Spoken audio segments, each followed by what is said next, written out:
좀 빠르게 진행을 해야 될 것 같습니다. 상황에 따라서는 좀 제가 먼저 나갈 수도 있을 것 같고요. 10시에 또 행사가 있어서 보고부터 먼저 듣도록 하겠습니다. 네, 제22회 양천 구민의 날 기념행사 추진 관련 부서 및 동별 협조사항에 대해서 청구과장이 보고드리겠습니다. 먼저 첫 번째 사항으로 제22회 양천 구민의 날 기념식이 5월 15일 금요일 14시부터 그 양천문화회관 대극장에서 국회의원, 시구의원, 그 다음에 일반 주민 등 각계각층 한 1000여 명을 모시고 기념식이 진행됩니다. 그리고 기념식 주요 내용으로는 그 식전 공연을 하고 그 다음에 구민헌장 낭독 내빈석에 구민상 이번에 7분 시상을 하게 됩니다. 그리고 기념사와 축사, 축하 공연 순으로 진행이 됩니다. 전년도와 달라진 점은 참석 내빈 소개를 그 시구의원부터는 스크린에 의해서 일괄 소개해서 시간이 좀 루즈하게 소비되는 부분을 좀 줄였고요. 그 외국 자매 도시인 그 호주 뱅커스타운, 중국 조양구, 일본 나가노구 기관장의 축하 동영상이 상영됩니다. 다음 부서별 협조사항입니다. 그 안전자치과, 문화체육과, 교육지원과 등 행사 참여부서에서는 문화회관 로비에서부터 그 참석 내빈 체크와 그 안내를 해주시고 각 동장님께서도 그 참여지 및 인솔 및 안내에 적극 협조해 주시기 바랍니다. 다음 두 번째 사항으로 그 올해 이제 첫 번째 시행하는 행사인데요. 2015년 다 함께 나누며 걸어요. 그 행사 추진 사항입니다. 행사 일시는 5월 16일 토요일 날 08시 30분부터 12시까지입니다.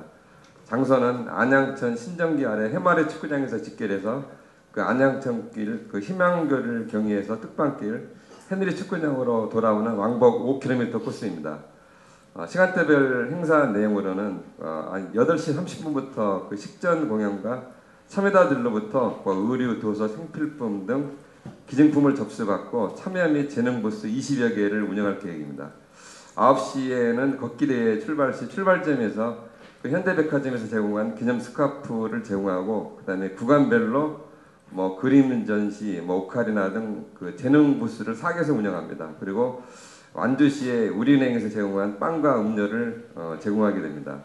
그리고 10시 30분부터는 식후 공연과 애장품 경매가 진행됩니다. 다음 협조사항입니다. 각 부서에서는 그 부서별 임무를 숙지하시고 행사 추진에 만전을 기해 주시고 그 각 동장님은 통반장 및 직능단체 회의 시 많은 주민이 참여할 수 있도록 널리 홍보해 주시고 대회 당일 주민 인솔 및 안내에도 적극 협조해 주시기 바랍니다. 이상 마치겠습니다. 기획팀장이 구민대토론회인 양천만민공동회 개최에 대해 보고드리겠습니다. 구민의 소리, 현장의 소리를 담는 구민대토론회를 개최하여 미선 6기 1년을 되돌아보고 양천의 중장기 비전을 도출하고자 합니다. 행사 개요입니다. 오는 6월 18일 18시 30분부터 목동중학교 체육관에서 주민 300분을 모시고 제1부 동별 제안사업 설명회와 제2부 양천구 발전계획 수립을 위한 정책 토론회로 구성하여 진행됩니다. 세부 추진 계획입니다. 먼저 5월 29일까지 토론자 및 진행자를 공개 모집과 추천 방식을 병행하여 모집하겠습니다. 또한 원탁 토론을 진행하는 진행자 30명에 대한 교육은 5월 중 2차례에 걸쳐 실시할 예정입니다.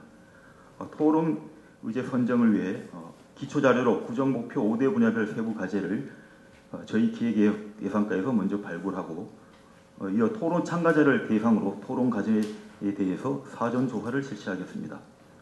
이후 검토보고 회의를 거쳐서 토론 과제를 최종 확정할 예정입니다. 협조사항입니다. 근본 행사는 토론자와 진행자의 역할이 매우 중요합니다. 각 부서와 동에서는 각 분야에서 활동하시는 분 중에서 가급적 참신한 주민들을 많이 발굴해서 추천해 주시기 바랍니다. 아울러 동별 제안 사업 설명회를 위한 동별 제안 사업은 주민 수건 사업이나 불편 사항 위주로 2건 이상 발굴하여서 5월 26일까지 저희과로 제출해 주시기 바랍니다. 이상 보고를 마치겠습니다. 찾아가는 동주민센터 추진계획에 대하여 복지정책과장이 보고드리겠습니다. 서울시에서 추진하고 있는 찾아가는 동주민센터 시범구의 선정됨에 따라 기존 동주민센터를 민원행정 중심에서 복지와 마을 중심으로 개편하고 찾아가는 복지 보편적 생활복지 구현을 하고자 함입니다. 우리 구에서는 이미 모기동, 신월 4동을 시범동으로 선정하고 오는 7월부터 운영할 계획입니다. 찾아가는 동주민센터의 주요 사업은 4개 분야의 14개 사업이 되겠습니다. 사업 추진 분야 및 내용입니다. 찾아가는 복지 실현을 위해 어르신 우리 아이 빈곤 위기가정 복지 플래너, 우리 동네 주무관제 시행 및 통관장의 마을 복지 역할을 강화하고 통합 서비스 제공을 위해 복지 상담 전문관 시행, 동단위 사례 관리, 지역자원 조사 및 조직화 사업을 추진하겠습니다. 마을 생태계 조성과 동행정 혁신 사업도 추진하도록 하겠습니다. 그동안의 추진 일정을 보고 드리면 지난해 12월 동마을복지센터 1단계 사업이 선정되었고 지난주에 실행계획 관련 회의를 통해 팀 명칭을 공공복지팀, 방문복지팀, 행정협력팀으로 현재의 방문복지팀과 같게 하고 인력 배치는 2개 동에 5명씩 추가로 배치하도록 정했습니다. 세부 실행계획을 작성하여 5월 15일까지 서울시에 제출하도록 하겠습니다. 찾아가는 동주민센터 및 방문복지 전동 확대에 따른 직원 및 주민에 대한 사전교육을 5월과 6월에 실시하도록 하겠습니다. 다음은 실행계획 작성에 따른 부서별 협조사항입니다.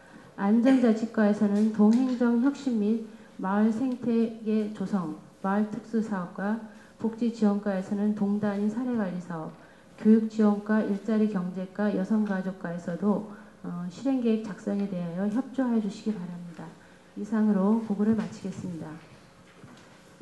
출산보육과에서 신세계 이마트 희망장난감 도서관 개관에 대해 보고드리겠습니다.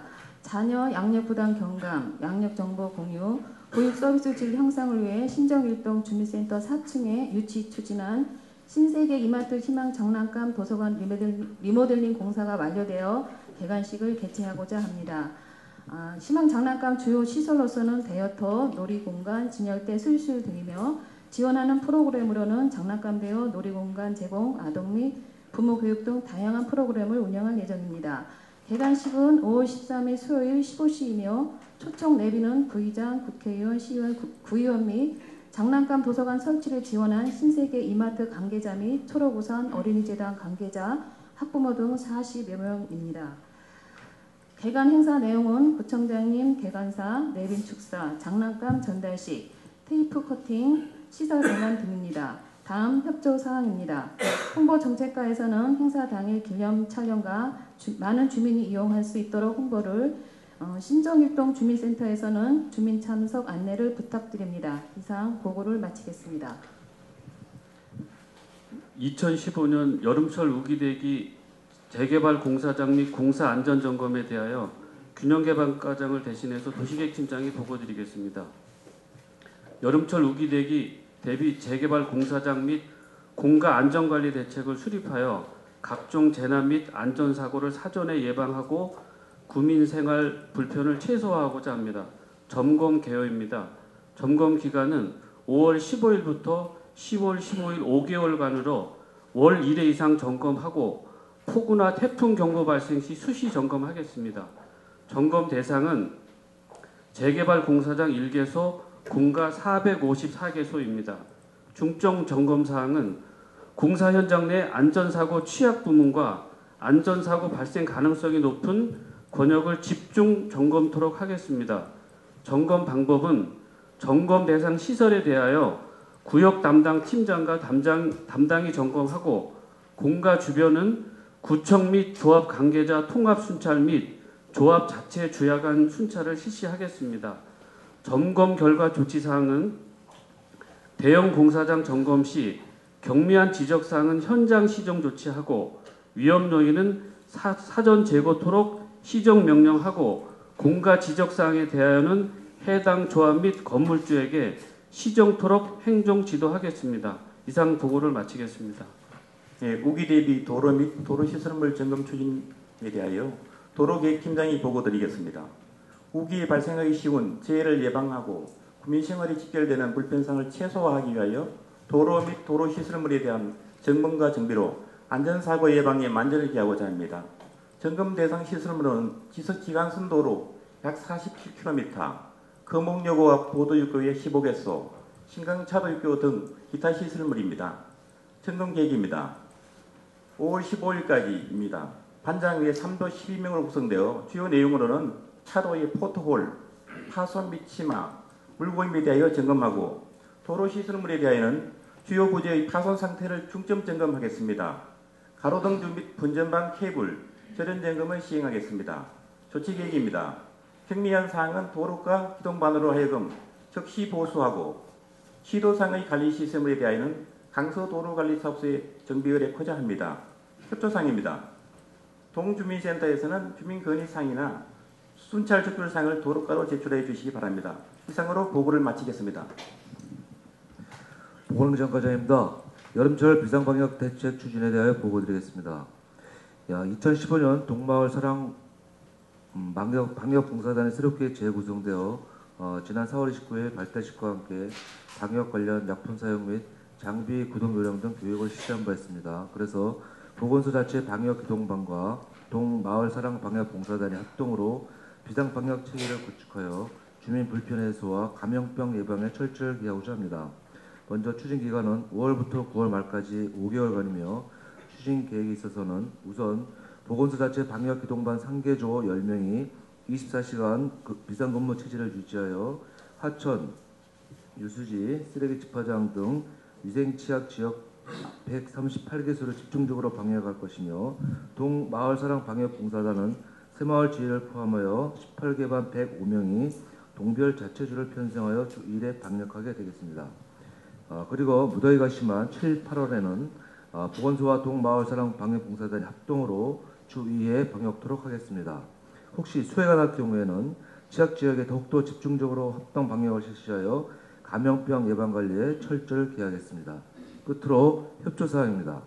홍보정책과 및 전산정보과에서는 양천구 소식지, IPTV, 홈페이지 등을 통하여 감염병 예방 및 친환경 방역 소독에 대하여 비상방역 추진기간 동안 지속적으로 홍보해 주시기 바라며 동주민센터에서는 마을사랑 방역봉사단 활동에 적극 협조해 주시고 방역 민원이 발생할 시 저희 보건소나 동방역봉사단에 신속하게 연계하여 주시면 감사하겠습니다. 이상 보고를 마치겠습니다. 모기동장이 장수문화대학 야외 현장 학습 추진 계획에 대해 보고드리겠습니다. 5월 15일에 어르신 72명 등 87명이 남양주시 석화촌을 방문하여 석화촌 견학과 웃음치료 및 리크레이션을 실시하도록 하겠습니다. 세부 일정은 9시 30분에 집계를 하여 11시까지 현장 학습 장소로 이동하고 석화촌의 꽃길과 조각상을 감상하고 점심 식사 후 웃음치료 강사의 진행 아래 웃음치료 및 리크리에이션을 실시하도록 하겠습니다. 실시 후 동주민센터로 이동하도록 하겠습니다. 특히 15명의 자원봉사자가 함께 참여하여 참여 어르신의 불편사항을 덜어드리고 구급약품 준비와 여행자 보험 가입 등 야외 현장학습 참여 어르신의 안전을 최우선으로 하여 즐거운 힐링의 시간을 갖도록 추진하겠습니다. 이상 보고를 마치겠습니다. 신월일동 공공복지팀장 보고드리겠습니다. 국민기초생활보장법이 맞춤형 복지급여 체제로 2015년 7월 1일부터 보완 시행됨에 따라 제도의 조기 정착을 위하여 차상위 계층 복지사각지대 대상자에게 중점 안내하고자 맞춤형 복지급여 개편에 따른 찾아가는 방문 복지를 강화하겠습니다. 추진 개요입니다. 2014년 12월 9일 국민기초생활보장법 개정으로 추진하였습니다. 주요 개편 내용으로는 체제 생계비 대신 급여별 선정 기준을 도입하여 주거교육급여 선정 기준을 확대하였고 부양 의무자 소득 기준을 완화하고 교육급여는 부양 의무자 기준 적용을 폐지하였습니다. 상대적 빈곤 관점을 도입하여 임대료 수준을 고려한 주거급여도 지급할 예정입니다. 세부 추진 계획입니다.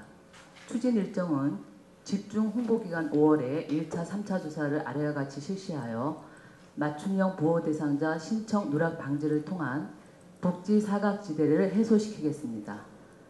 다음은 신월일동 복지 대상자 현황입니다. 기초생활수급자 한부모 차상위 홀몸 어르신이 2015년 4월 현재 983세대 1607명이며 인구 대비 6.6%입니다. 이번 맞춤형 복지구역 개편으로 인한 기초수급자 대상자는 현재 453세대에서 10% 늘어날 45세대로 예상하고 있습니다. 향후 계획입니다.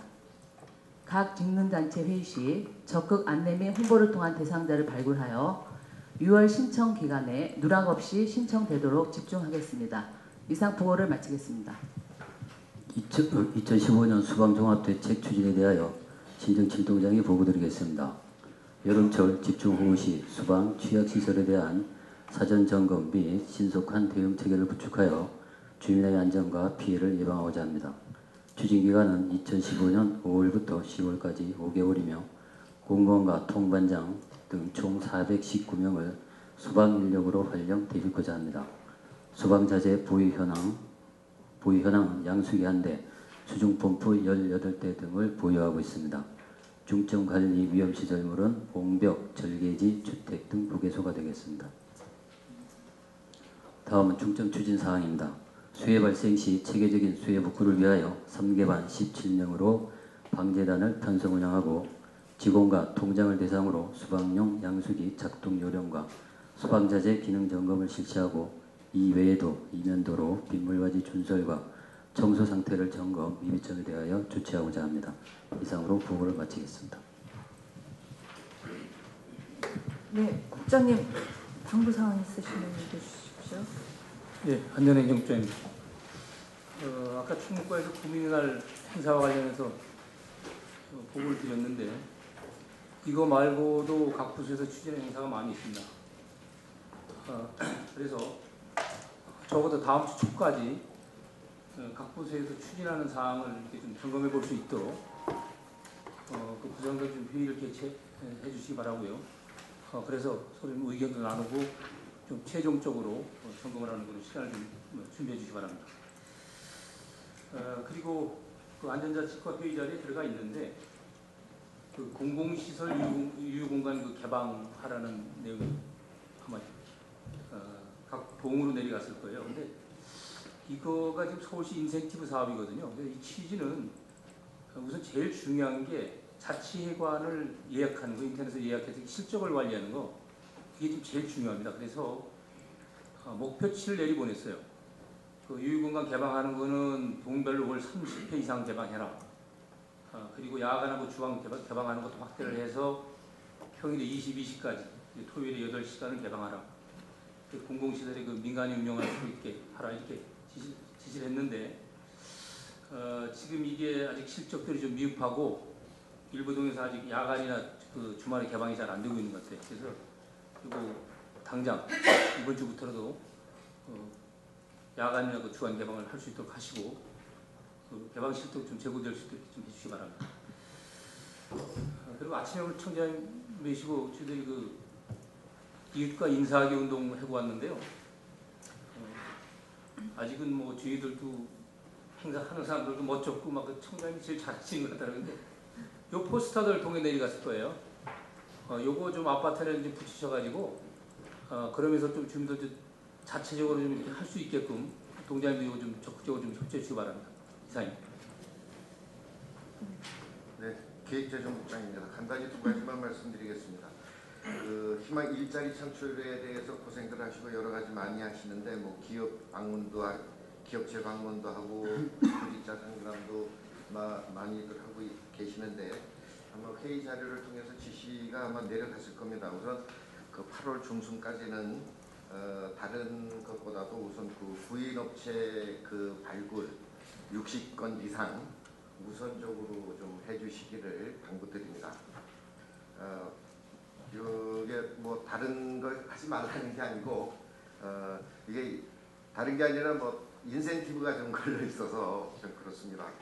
8월 중순까지 동별로 60건 이상 꼭 제출해 주시기를 부탁드리고 그다음에 그 조기 발주 그 조기 집행 현황을 연초부터 계속 말씀을 드렸었는데 4월 말 앞으로 이제 한 2달밖에 남지 않은 시점에서 저희들이 50% 반 정도밖에 지금 그 진척이 되지 않고 있습니다. 그래서 나머지 한 2달 동안에 나머지 50%를 달성을 해야 되는데 상당히 좀 버거운 입장입니다. 근데 이 상태로 대충 넘어갈 사안은 아니고 나머지 기간 동안에 집중적으로 신경 써서 추진해 주시기 바랍니다. 이상입니다. 예, 주민복지국장입니다. 이번에 그 찾아가는 동주민센터가 설치됩니다. 또 이에 따라서 그 방문 복지가 이제 확대되게 됩니다. 그래서 5월 19일부터 6월 25일까지 6회에 걸쳐서 그 서울시 강사를 활용해서 찾아가는 복지에 대한 교육을 실시 예정입니다. 교육은 그 18개 동장과 복지팀장을 대상으로 한 직무교육과 관리교육 등 2회가 계획되어 있고, 또 방문복지 시범 등인 그 신정 3동, 4동, 7동과 신월 1동 등 4개 동과 그 이번에 서울시 찾아가는 동 주민센터 시범동인 모기동과 신월 4동 전 직원을 대상으로 한 직무교육이 2회로 나누어 이렇게 계획되어 있습니다. 또 모기동, 신월 4동의 그 통반장을 대상으로 한 교육이 또 있고요.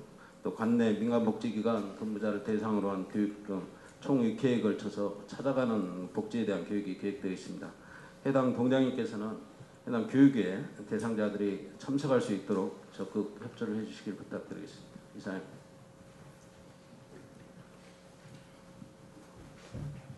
예, 건설교통국장입니다. 수방대책 관련해서 협조 말씀드리겠습니다. 오늘 신정 7동장이 수방 대비 종합대책을 보고했습니다만 금년도 수방대책 기간이 다음 주 5월 15일부터 시작을 해서 10월 15일까지 5개월간 운영이 됩니다. 따라서 다음 주 5월 15일 날 재난안전대책본부 개소식을 해서 24시간 상황실을 운영을 합니다.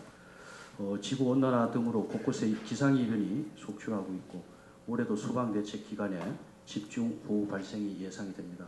따라서 각 기능부서와 동주민센터에서는 집중호우 시 즉시 대처할 수 있도록 비상연락망 정비와 수방자재, 각종 시설물에 대한 사전점검을 수시로 실시해서 작년에 이어서 올해도 호우로 인한 피해가 발생하지 않도록 적극 협조해 줄 것을 부탁을 드리겠습니다. 어제 저희들이 구청장님과 간부님들이 함께 합동 수방시설 점검을 어제 실시를 했습니다. 신월 빗물 저류 배수 시설 공사 현장과 목동 빗물 펌프장, 곰달래 어린이공원 현장 방문, 하수관로 준설 현장 등을 차례로 방문하면서 하수관로 준설 상태 등을 점검을 했습니다. 동장님들께서도 관내에 있는 맨홀이라든지 빗물바지 등을 점검하셔서 미진한 부분에 대해서는 시수과로 전화를 주시면 저희들이 정비해 드리도록 하겠습니다. 예, 이상 보고를 마칩니다.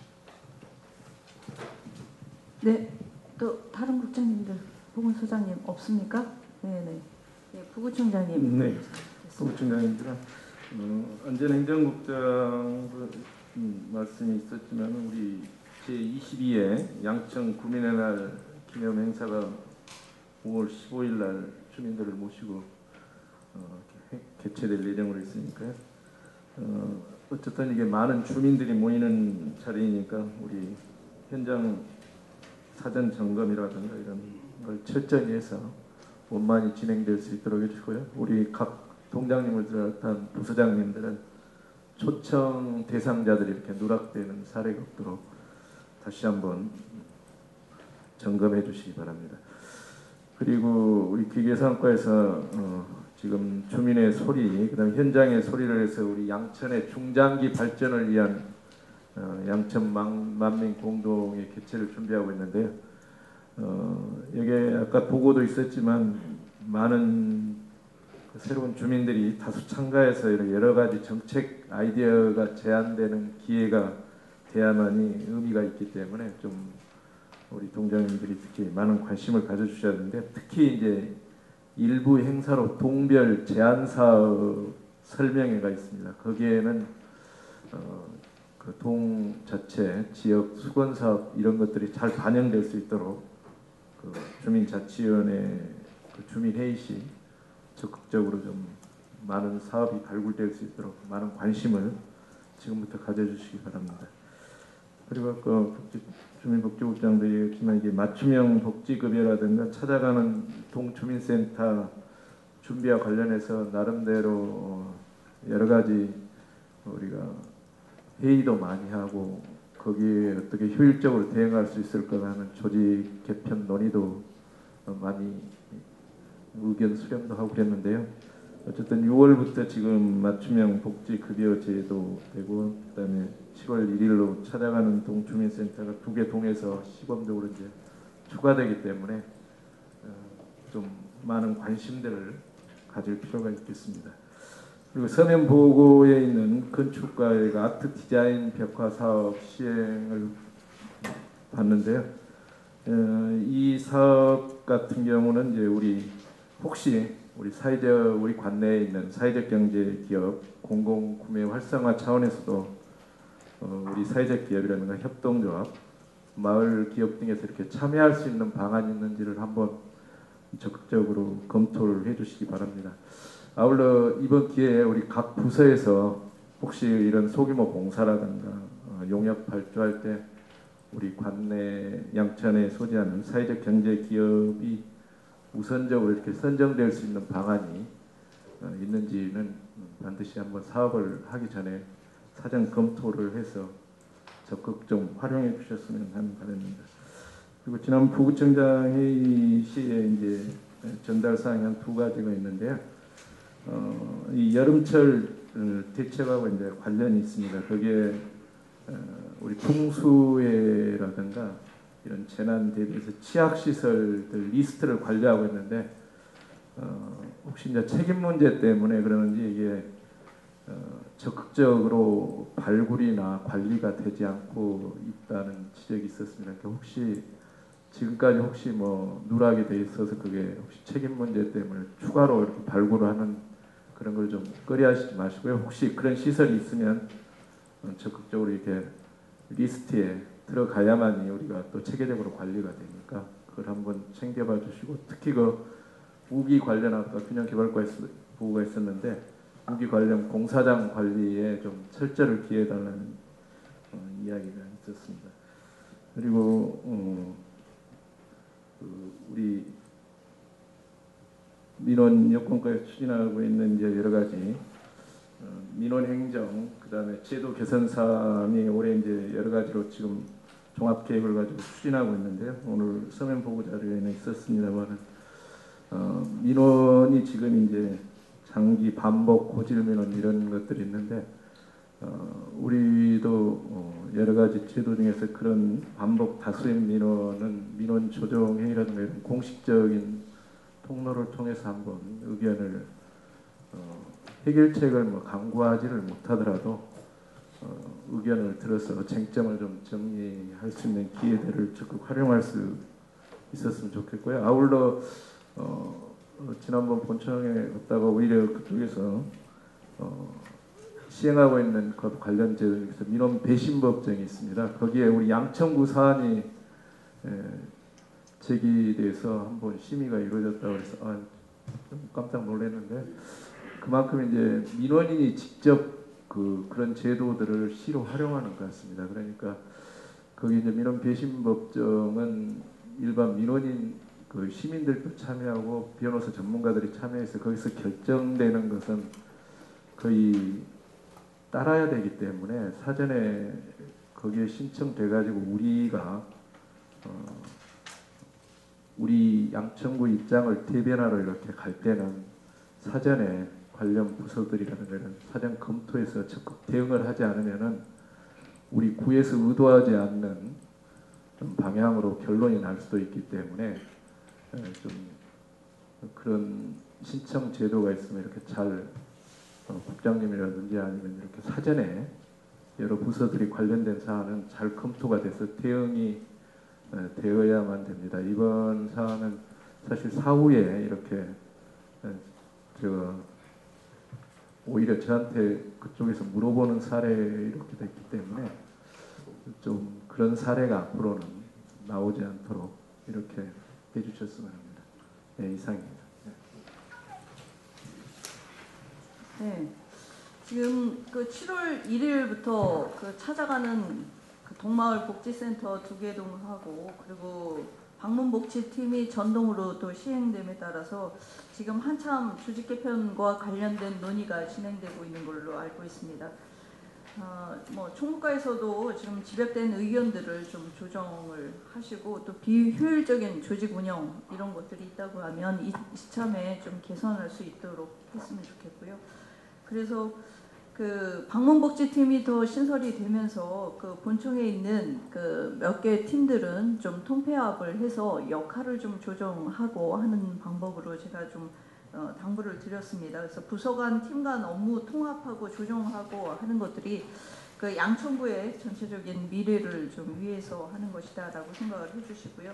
각 국장님들 그런 조정 내용에 대해서 좀 긍정적으로 검토해서 이번 조직 개편을 통해서 좀 강하고 그리고 중점적으로 지금 우리 민선 6개 사업들이 어떤 방향으로 가고 있는지가 좀 점검이 되고 강하면서도 좀 슬림한 조직으로 개편이 됐으면 좋겠습니다. 그래서 좀 업무 효율성이 좀 극대화될 수 있는 방법으로 조직 개편이 이루어졌으면 좋겠다라는 말씀을 드립니다. 뭐 지금 국장님도 부구청장님도 당부를 하셨지만 지금 5월, 6월 해서 행사들이 많습니다.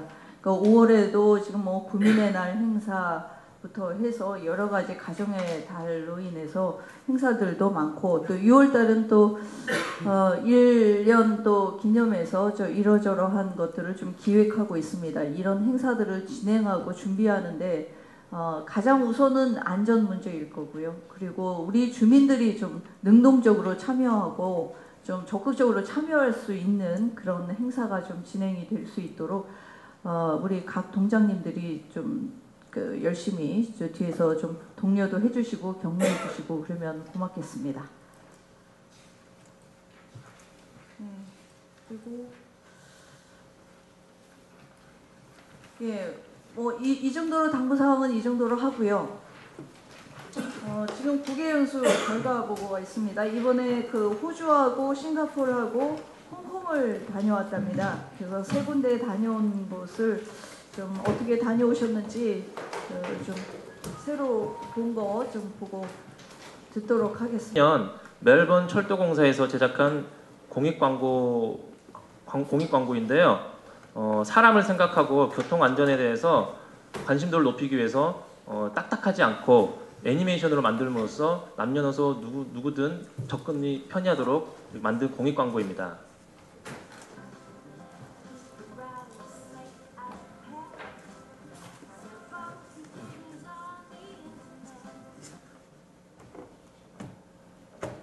호주라는 나라를 간략하게 설명을 드리면요. 면적으로는 이제 세계에서 6번째로 넓은 나라이고요. 인구는 2,300만 명 정도 되고, 그다음에 영국으로부터 이제 독립을 한 나라로서 연방 체제를 갖추고 있습니다. 저희가 호주를 생각하면은 대자연의 광활함, 캥거루 이런 것들을 생각할 수 있는데요. 저희 팀이 갔을 때는 이 호주 국민들의 준법 정신과 사람과 자연이 공존하는 나라를 만들고자 하는 이런 모습들을 엿볼 수가 있었습니다. 호주에서는 다양한 교통수단이 이용되고 있는데요. 기차나 페리, 그 다음에 버스 등 다양한 교통수단이 공존을 하고 있습니다. 그리고 보행자와 환경을 고려한 교통체계, 그 다음에 교통시설, 안전시설들이 많이 구비되어 있었습니다. 지금 보시는 동영상은 회전교차로라는 건데요. 매우 친환경적이면서도 빠르게 이동할 수 있는, 신호대기가 없어서 빠르게 이동할 수 있는 그런 장점이 있는 교통 시스템입니다. 지금 보시는 거는 이제 도심에 이면도로를 생각하시면 되시겠는데요. 편도 1차로 이하 이런 이면도로에도 이렇게 그 비신호로서 운영을 함으로써 원활한 차량의 흐름을 보장을 하고 그다음에 자동차에서 배출되는 그런 배기가스로부터 자유로울 수 있을 것이라고 생각이 됩니다.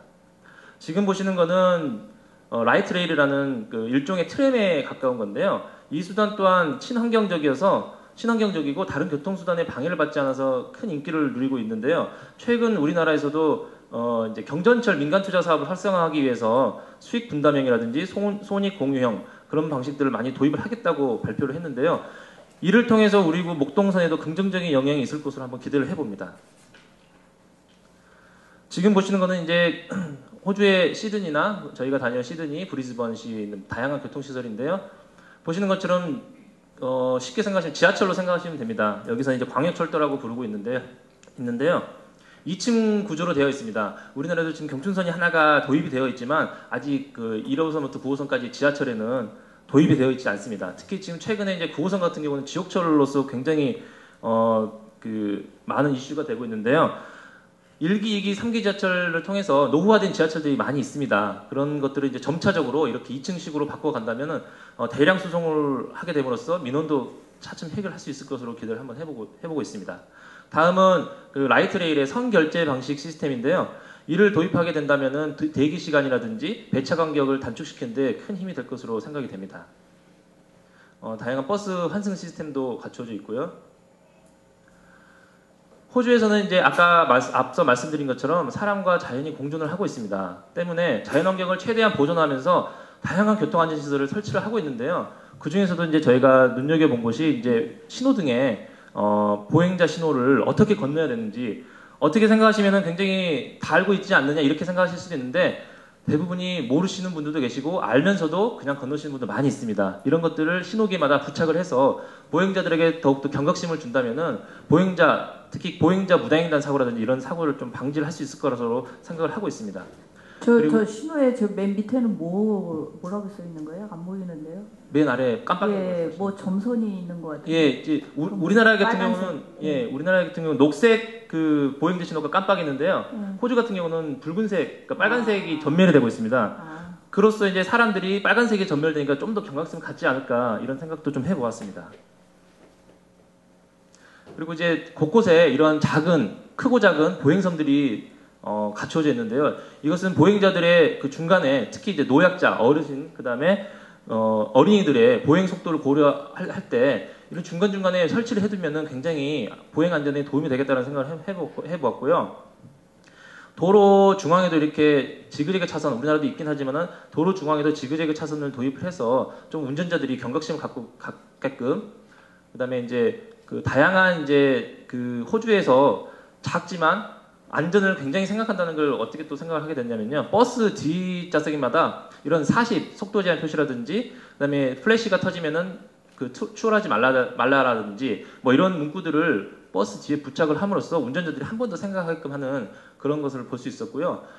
지금 두 줄로 양쪽에 그어지는 건 횡단보도입니다. 우리나라하고 좀 다르죠. 그 다음에 이제 마지막 줄에 있는 게 이제 그 정지선인데요. 우리나라 같은 경우는 3에서 5m를 이제 법적으로 되어 있는데 호주 같은 경우는 거의 1m도 안 되게끔 이렇게 되어 있습니다. 하지만 많은 운전자들이 다 지키고 있는 것을 저희가 목격할 수 있었습니다. 네. 다음은 사람 중심의 보행 친화 도시입니다. 최근 서울시에서도 많이 그 인센티브 사업으로도 많이 추진을 하고 있는데요. 그 대표적으로 이제 쉐어드존하고 스쿨존을 줄 수 있습니다. 이 쉐어드존은 이제 다 아시는 것처럼 이제 보행자와 차량이 같이 공존을 하면서 이 도로는 차만 이용하고 이 도로는 보행자만 이용하고 이런 게 아니고 같이 공유를 하는 그런 도로 시스템인데요. 다양한 교통 정원화 기법이 있겠지만은 그 중에서도 저희가 본 게 이제 그 도막 포장과 도로 프린팅 이렇게 좀 해주면서 이건 이제 큰 도로에는 적용을 하지는 못하겠지만 우리가 사고가 많이 나는 곳이 이제 이면도로입니다. 이면도로에서 보행자 사고가 많이 나는데 이런 곳에서는 이런 것들을 좀 프린팅을 해줘가지고 좀 운전자들이 경각심을 갖고 보행자 또한 이 도로가 어쨌든 일반적인 도로는 아니구나 이런 걸 좀 느낄 수 있게끔 하는 것이 있고요. 그다음에 이제 칼라로 여기 포장을 하는 방법. 그다음에 앞서도 보여드렸던 그런 보행섬입니다. 이런 보행섬에서도 지금 횡단보도가 안 그려져 있지만 여기는 횡단을 할 수 있는 그런 보행 공간입니다. 다음으로는 이제 녹색교통 자전거 이용 환경 시설을 좀 살펴봤는데요. 호주에서도 이용자 중심의 자전거 전용도로, 공용 자전거, 그다음에 이제 그 자전거 전용 신호등 이런 것들을 많이 이제 갖추고 있고요. 특히 지역 여건, 도시 경관 등을 고려한 다양한 형태의 자전거 거치대도 살펴볼 수 있었습니다. 지금 보시는 영상은요, 저희가 이제 방문한 브리즈번시에 있는 킹 조지 스퀘어 버스 스테이션에 있는 자전거 스테이션이라는 데인데요.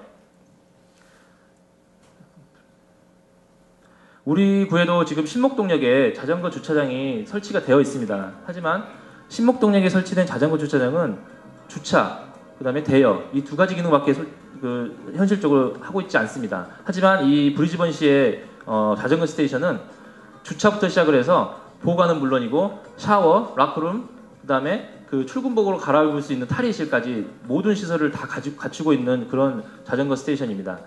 이를 이제 우리 구 신목동역에도 조금 이제 접목을 시킬 수만 있다면 우리 구 이용률도 높이고 만족도도 굉장히 높일 수 있을 것이라고 생각을 합니다. 저희가 이제 한 이용자를 인터뷰를 좀 해보았는데요. 이분은 이제 자전거로만 1시간 거리에서 거주를 하시는 분인데 매일매일 이 스테이션을 이용해서 출퇴근을 하고 계시다고 합니다. 그래서 왜 그러냐고 여쭤봤더니 아니 모든 시설 다 갖춰져 있는데 굳이 내가 정장을 입고 와서 그럴 필요가 없고 이렇게 운동복을 차림으로 입고 와서 여기서 다 갈아입고 샤워도 하고 할 수 있기 때문에 굉장히 편리하다고 얘기를 하고 있었습니다. 이용자 중심의 주차 정책인데요. 다양한 주차 정책이 있는데요. 이 중에서도 우리 구에서도 굉장히 골머리를 앓고 있는 택시의 주정차 굉장히 심각하죠. 이런 것들을 어느 정도 좀 유연하게 대처를 해서 한다면은 민원도 좀 해결을 하고 그런 불법 주차도 조금 없앨 수 있을 것이라고 생각을 합니다. 저희가 호주에서 굉장히 많이 걸어 다니다 보니까 이렇게 좀 피곤한 감이 좀 있었습니다. 호주의 교통문화 상식은 다 아시겠지만은 우측 자동차가 이제 우측으로 통행을 하고 있고요. 그다음에 이제 유턴이 많이 없습니다. 유턴과 좌회전이 많이 없고 아까 보신 것처럼 회전 교차로를 많이 이용을 하고 있습니다. 그리고 호주에서는 특히나 이제 운전면허 같은 경우는 취득하기가 굉장히 까다로운데 총 우리가 생각하는 일종 보통을 따려면은 한 3년에서 4년 정도를 거쳐야 된다. 이런 거를 저희가 한번 볼 수 있었고요. 요건 이제 그 다양한 편의시설 중에 하나인데 이제 노출형 소화전이라든지 이렇게 투명한 소화전이 해서 어떤 시민들이든지 쉽게 이용할 수 있도록 특히 이제 지하철이나 이런 데서 사고가 났을 경우 쉽게 이용할 수 있도록 한 걸 한번 표현을 해봤습니다. 이상으로 저희 발표를 마치도록 하겠습니다. 감사합니다. 저희가 생각했을 때는 유료로 이용을 함으로써 좀 서비스 질도 좀 높이고 그다음에 이용하시는 분들도 좀 자부심을 가질 수 있을 거라고 좀 생각을 해서 소정의 이용료를 좀 내야 된다고 생각을 하고 있습니다. 서울 시에서 운영하는 거예요? 시에서 아니 개인? 지금 브리즈번 시의회하고요. 여기는 이제 퀸즐랜드라는 주정부에서 같이 운영을 하고 있습니다. 한 달에 120. 예, 120불 정도. 예. 거기 대중교통수단이 가격이 어떻게 돼요? 대중교통수단은 조금 이렇게 좀 천차만별한데요. 구간별로 다릅니다. 구간별로. 뭐 1구간, 2구간 해가지고 뭐 3달러부터 시작을 해서요. 우리나라에 비해서 한 4배 정도 보십니다. 내가 왜 그 얘기를 하냐면요. 4배. 지금 유럽도 그렇고 교통수단이 변변치 않아서 자전거를 이용하는 경우가 있고 지금 선진국의 많은 나라들이 교통비가 너무 비싸잖아요. 예, 맞습니다. 자전거를 필수적으로 가서 구입하거든요. 이제 그거가 우리나라도 혹시 교통비가 대중교통수단이 교통비 올라갈 시점이 올 수 있어요. 지금 뭐 앉아가지고 저렇게 어마어마한 시설을 하는 것이 아마 맞지 않을 거예요. 지금 장거리를 자전거 타고 다니는 별로 없을 테니까 그런 수요를 예측하는 게 이게 중요하다. 네, 맞습니다. 수요 예측을 굉장히 잘해야 될 것 같습니다. 안녕하십니까. 민원여건과 유선입니다. 우리 팀은 저와 같은 과 신수지, 건설관리과 박정은, 출산보육과 최서영 4명이 3월 23일부터 27일까지 5일간 대민접종기관 우수 사례를 배우려고 싱가포르에 다녀왔습니다. 싱가포르는 서울보다 조금 더 큰 도시국가입니다. 인구는 530만 명인데 그중 싱가포르안이 330만 명입니다. 중국, 말레이시아, 인도 등 다민족 국가로 언어나 종교도 다양합니다. 국민소득 56,113불로 세계 8위입니다. 저희는 지역개발협의회, 이민청, 지역재개발청 3개 기관을 다녀왔습니다. 지역개발협의회입니다. 커뮤니티 디벨롭먼트 카운슬의 약자로 CDC라고 합니다. 장은 총리며 사회가족개발부 산하에 5개 CDC와 300개의 사무실이 있습니다. 민관협업 체제로 주 업무는 빈곤층 지원, 지역 유대 강화, 지역공동체 연계망, 주민 의견을 수렴하고 있습니다. 이는 세대와 인종 간의 또한 소득과 기업, 개인 간의 통합 기능을 하고 있는 것인데요. 우리나라로 보면 주민자치센터와 자원봉사센터의 일부 기능을 합친 것과 같습니다. 이민청입니다. 이미그레이션 체크포인트 어소리티의 약자로 ICA입니다. 2003년부터 국경관리와 외국인 체류 자격 관리, 불법 체류자와 화물, 밀수 단속 업무를 하면서 여권과 전자신분증, 또한 출생, 사망 등 주민등록 업무를 하고 있습니다. 돋보이는 점은 전자서비스 평가기였습니다. 민원 피드백과 민원 서비스 품질 관리를 위해 이민청뿐 아니라 창의공항에서도 전자서비스 평가기가 여러 군데 사용되는 것을 보았습니다. 도시재개발청입니다. 어번 디벨로프먼트 어소리티 약자로 URA입니다. 국토개발부 산하인데요. 1, 2층을 시티 갤러리로 조성하고 미니어처와 과거, 현재, 미래의 변화상을 전시하고 있습니다. 청소년 교육을 통해서 젊은 세대에게 현재의 부요가 거저 얻은 것이 아님을 교육하고 있음을 볼 수 있었습니다. 국토개발부가 10년짜리 컨셉 플랜을, URA가 5년짜리 마스터 플랜을 담당하는데요. 싱가포르는 도시계획을 일사천리로 추진하는 국가입니다. 이는 국유지가 80% 이상이기 때문에 가능한데요. 국토확장 사업과 지하도시 건설이 현재도 진행 중이었습니다. 말레이시아에서 흙을 사다 국토를 넓히고 있는데요. 10년 단위로 지도를 바꾸면서 이렇게 바뀔 예정이라고 홍보하고 있습니다. 보십시오. 90년대와 2000년대 미래 색깔별로 늘어나는 부분을 볼 수 있습니다. 간척지에는 마리나 베이 샌즈나 에스플러네이드, 가든스 바이 더 베이 등 독특하고 예술성 높은 건축물을 세워 세계의 이목을 사로잡고 있습니다. 특히 마리나 베이 샌즈는 우리나라 쌍용 건설이 지은 건데 자랑스러웠습니다. 여기선 되는데 왜 우리나라에선 안 될까 아쉬웠습니다. 세계 건물 위에 배의 갑판 모형을 올려놓은 형상인데 하부 지지대 없이 왼쪽으로 나와 있는 부분이 67m라고 합니다. 1m만 더 길어도 건축공학상 무너진다고 하는데요. 이 절묘한 건축 기술이 우리나라 거랍니다. 간척지에 초고층 건물을 짓는 것으로는 우리나라에도 인천경제자유구역에 아이패즈가 있습니다. 송도의 동부가 무역센터인데 마리나베이 샌즈처럼 좋은 유명해지기를 바라는 마음이 있습니다. 우리 구에 도입 가능하다고 본 부분은 다음과 같습니다. 그림 문자 활용입니다. 싱가포르와 우리나라의 CCTV 설치 안내판과 버스 안내판을 비교해 보겠습니다. 버스 안내 전광판은 장애인 그림 문자 대신 저상이라는 한글을 굳이 표기하고 있습니다. 외국인의 입장에서 어느 쪽이 쉽고 편할까요? 두 번째, 외국어 병기입니다. 싱가포르는 국어가 4개인 만큼 4개 언어로 표기합니다. 인종 간 배려 차원이죠. 우리나라도 공공기관이나 지하철, 도로교통 표지판 등의 외국어를 표기하고는 있지만 아직 많이 부족합니다. 우리 구청 종합민원실이나 민원창구 2번 창구에도 외국인 안내라고 한글로만 되어 있어 영어나 중국어 정도는 표기해야 된다고 생각합니다. 셋째, 전자서비스 평가기입니다. 불편 건의사항을 현장에서 전자수집함으로써 빠르고 정확한 피드백을 주고받습니다. 우리 구는 자원봉사자를 통해 민원인께 전화로 평가를 받고 있는데요. 전화를 드리면 내 번호 어떻게 알았냐? 그게 언제 일인데 지금 묻느냐? 바쁘다, 생각 안 난다. 이런 등의 이유로 응답률이 저조하고 피드백을 받는데 상당히 어려움을 겪고 있습니다. 네 번째, 홍보관이나 무인민원 발급 전용 로비입니다. 우리 구청 로비에도 설치되어 있습니다만 우리 구 도시계획의 과거, 현재, 미래상을 조명하고 전문가나 주민 참여가 상시 이루어지는 공간이면 좋겠습니다. 재개발 담당이나 홍보 담당이 꾸준히 관리해서 업데이트해야 하는 부담이 있습니다. 아울러 향후 출입국 관리사무소나 세무서 등 타 기관 간 업무 협조가 된다면 무인민원 발급 로비도 설치하면 괜찮다고 생각합니다. 다섯 번째, 광고물 자료 전산화입니다. 광고물 관리부서가 신고사항을 실시간으로 인터넷에 제공하면 서민은 스마트폰이나 컴퓨터로 업체나 건물을 찾는 시스템을 싱가포르는 운영 중에 있습니다. 광고물이 도시 미관에 지대한 영향을 미치는 것을 다시 한번 절감했습니다. 얼마 전 돌아가신 싱가포르 전 수상 리콴 유, 마침 저희가 가는 날 돌아가셨습니다. 세계 각국의 정상들이 조의를 표하는 거인이었죠.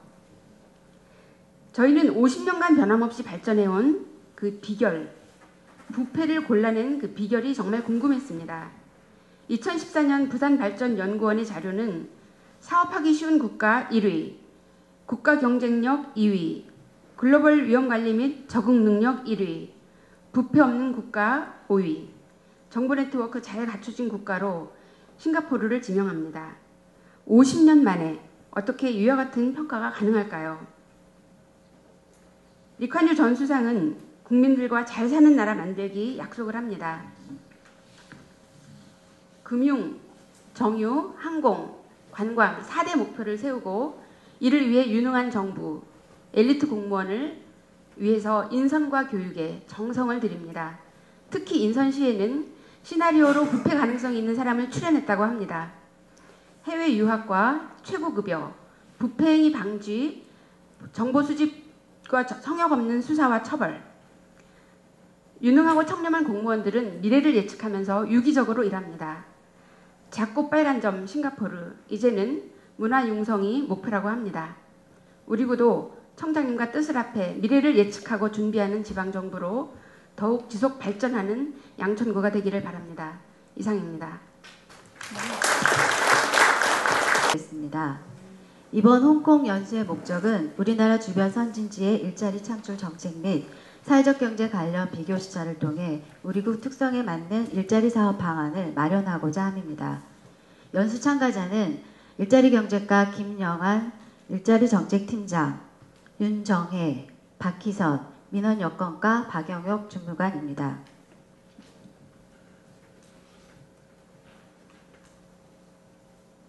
이게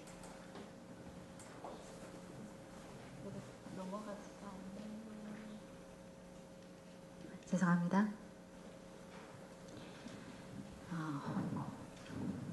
지난 4월 6일 9일까지 진행된 이번 연수에서 우리 팀은 홍콩 사회적 기업의 허브인 홍콩 사회적 기업 비즈니스 센터와 사회적 기업인 그린 레이디스를 방문하였습니다.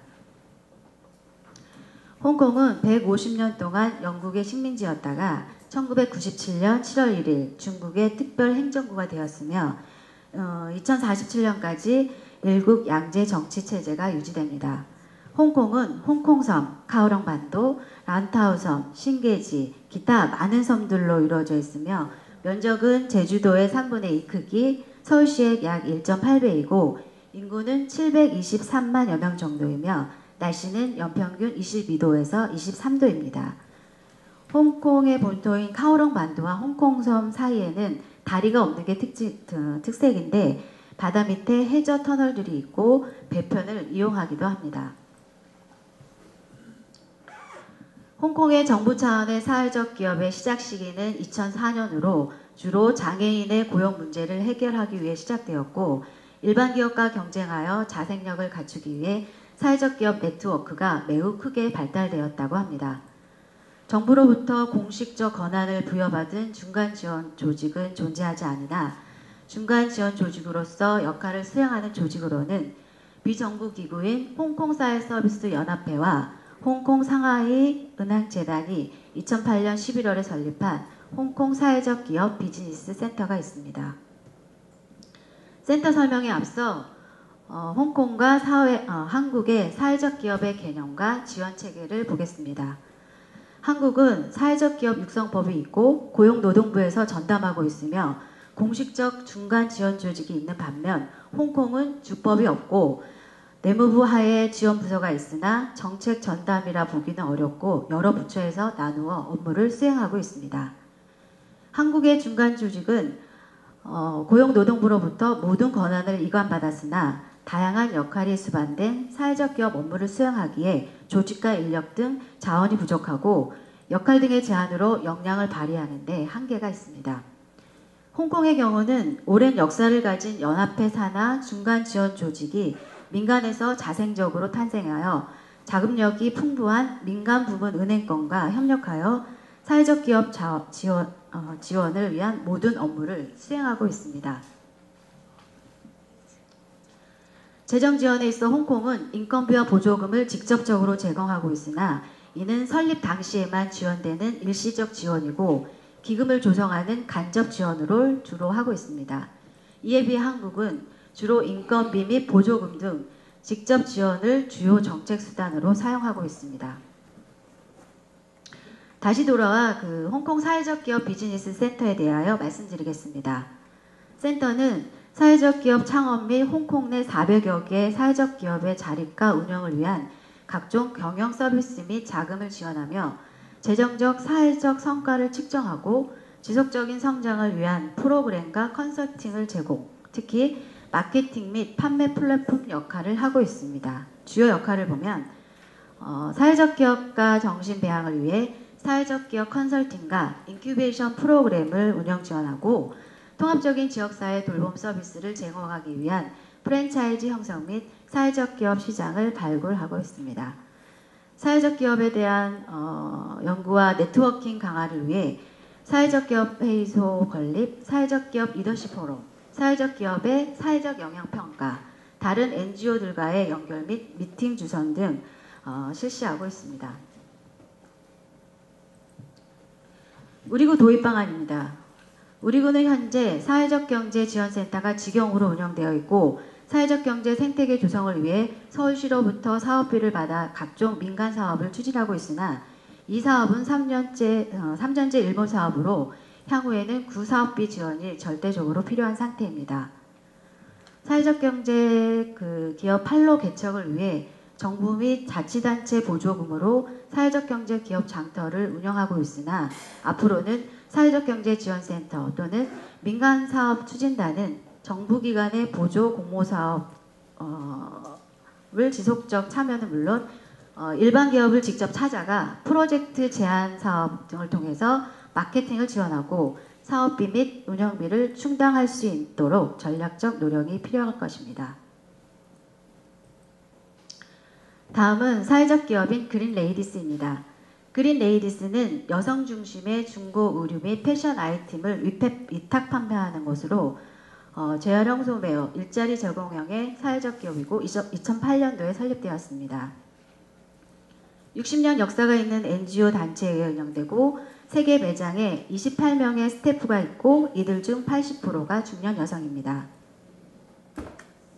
우수 사례로 위탁자에게 이익을 리베이트하는 위탁 판매 시스템과 입소문 홍보 전략, Try before you buy, 또 버려지지 않도록 꼭 옷을 착용해 보도록 하는 것과 쇼핑백 재기부 등 여러 가지를 들 수 있습니다. 특히 업사이클링 제품을 판매하고 있는데 이 상품은 정신장애가 있는 환자들인 리헵 멤버들이 만들고 판매되면 일정량의 봉급을 받을 수 있게 됩니다.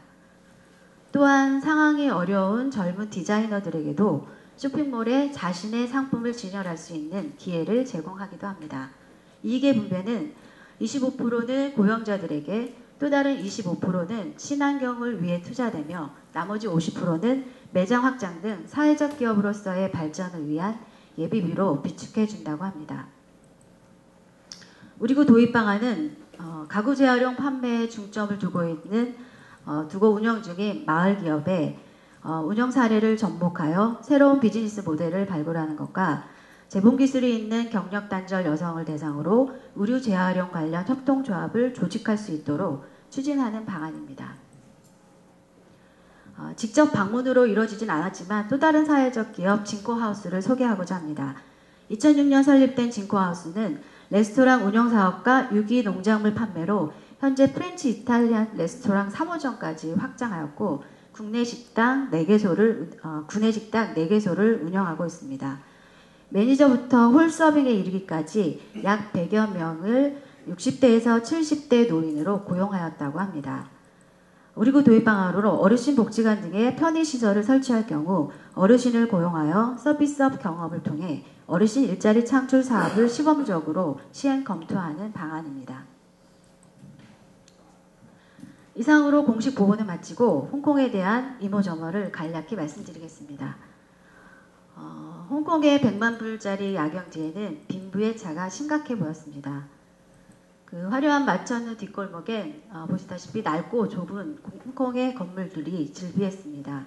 홍콩의 빈부격차 현상을 해소하는 방법으로 홍콩은 자국 기업뿐 아니라 각종 다국적 기업 등에도 기업의 사회적 책임을 강조하고 있습니다. 홍콩인은 기부 기업에 대해 사회적으로 인정하고 사회적 기업 역시 정부의 지원보다는 기업 간 기부된 모금액과 도너의 직접적 지원으로 운영되고 있습니다. 홍콩은 30-40년의 낡은 건물이 많은데 이는 극히 소수의 부자들만이 건물을 소유하고 있어 재건축, 재개발을 하기보다는 건물을 리모델링하거나 보수해서 사용하기 때문입니다. 지형상 안반이 많은 홍콩은 지하 주차장을 건설한 건물이 거의 없으며 높은 빌딩은 지상에 주차장을 설치합니다. 이상으로 05 국회 연수 결과를 모두 마치겠습니다. 들어주셔서